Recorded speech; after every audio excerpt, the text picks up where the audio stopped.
At this moment, he finally recognized Fang Taxi. He is a man who will stop at nothing to climb the ladder.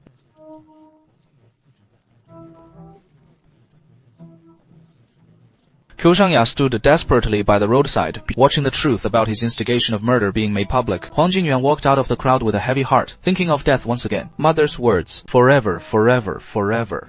Always, ever, ever, forever, forever, forever, forever. It turned out that during Huang Jingyuan's student days, his father drank heavily every day. He gambled badly and often beat his mother. Feeling sorry for her, he rushed in, wanting to protect her, but her father roughly pushed her away. He held his mother tightly, his eyes vacant, his heart filled only with despair. However, what broke him the most was that when he came home from school that day, he discovered that his mother had hanged herself. He sat on the ground, crying his heart out. From that moment on, something in his heart died completely. He took a knife and left. Underground casino. At this moment, Fang Taxi had already started paying attention to the other person.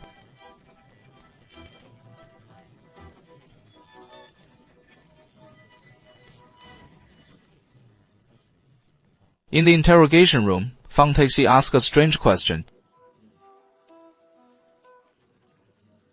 Huang Jingyuan said with a hollow gaze, if time could turn back, he would kill that bastard before his mother died. Huang Jingyuan was imprisoned for intentional murder, but after he was released, having lost everything, he turned to drugs. This time after serving the guests, secretly taking a large amount of cash from the other party's safe. But when he was about to leave and look at himself in the mirror, this ghostly state, he himself didn't know why he ended up like this. But the next day he still went with cash to buy drugs. But when he left, he happened to encounter a Christian police officer investigating a case. He hurried off but unexpectedly ran into Fang Taxi on the stairs. But Fang Taxi didn't arrest him. Instead, he took him to a barber shop. Although the middle-aged woman complained aloud that she had brought an unknown woman, but she still felt sorry for her and prepared a meal for Huang Jingyuan. Fang Taxi told her that he had helped her reduce her sentence years ago. He wanted to apologize to this filthy world, but when she saw Huang Jingyuan, now looking so desperate and self-destructive, I feel very disappointed. Huang Jingyuan sneered and retorted, what achievement can someone who has killed possibly have? In this dirty world, living despicably is nothing to thank the other side too much.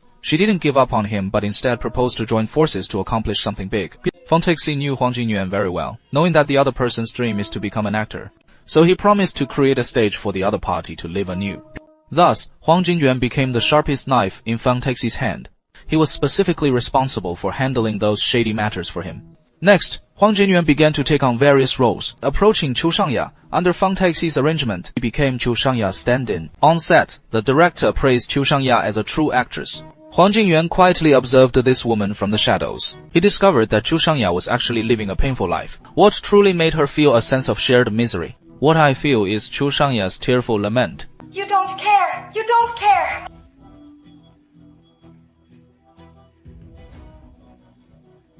秋尚雅mindset in killing was exactly the same as when she killed her own father back then. It turns out the other party has also been living in hell all along. He recalled the night his mother hanged herself again. The TV was also playing her mother's favorite dramas. In the later years of his downfall, Huang Jingyuan would often look at秋尚雅billboards. A special feeling had already arisen in his heart. At this moment, Huang Jingyuan decided not to be the lead for Fang Taxi anymore. The puppet wanted to reveal the whole truth to秋尚雅. Huang Jingyuan took秋尚雅to his secret base on the wall. Photos of秋尚雅and news briefings were posted everywhere.秋尚雅looked at these things with a very complicated expression. Huang Jingyuan said frankly, he had indeed been watching him all along, but she also admitted she couldn't let go of him. Because when she saw秋尚雅crying on TV, Huang Jingyuan felt as if he was seeing his own version of himself.秋尚雅asked Huang Jingyuan if he was afraid of the murderer. Huang Jingyuan said he felt sorry for秋尚雅. These two women were also betrayed by life in a dim room.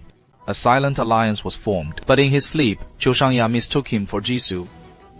Meanwhile, Fang Taxi covered up the fact that秋尚雅had instigated a murder. It quickly fermented online. She is fighting for her political future, running around everywhere. She ignored the advice from the party's top brass, insisted on running for office, and firmly believed he could turn things around. She knew it was all Li Liangmei's doing, so he barged straight into President Jiang's birthday banquet. At this time, Li Liangmei was asking her daughter to sing to please the president. This was to ensure the chairman could leave more shares in the will. At this time, Li Liangmei also learned about the murder case involving Representative Wu, which was actually related to the chairman. Fang Taxi walked into the room and laid his cards on the table with the president.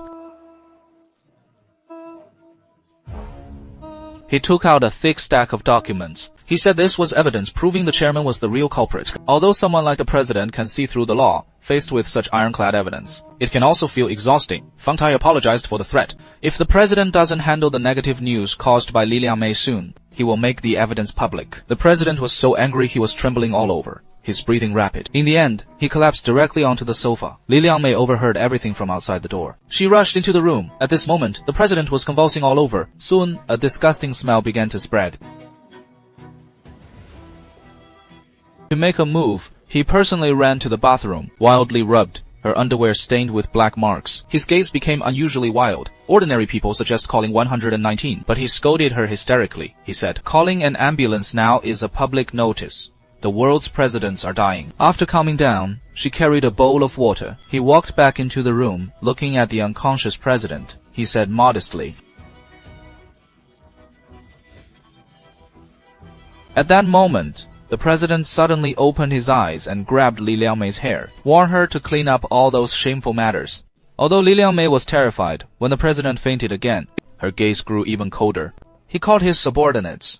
They had them suppress all recordings and programs related to Wu's case, because now even the president is involved, and the risk is too great. He began planning Plan B, ready to squeeze every last bit of value from the guild leader before he completely dies. With Huang Jingyuan's help,秋尚雅arrived at a rundown residential area. He found Park Jae-sang's mother. From the reflection of the mirror, he happened to see Park Jae-sang released from prison, and a dramatic scene unfolded.秋尚雅knelt on the ground, crying bitterly, apologizing non-stop. She said she was in so much pain at the time. He then casually promised Park Jae to kill each other. Representative Wu would be with her from now on. He didn't expect her to take it seriously.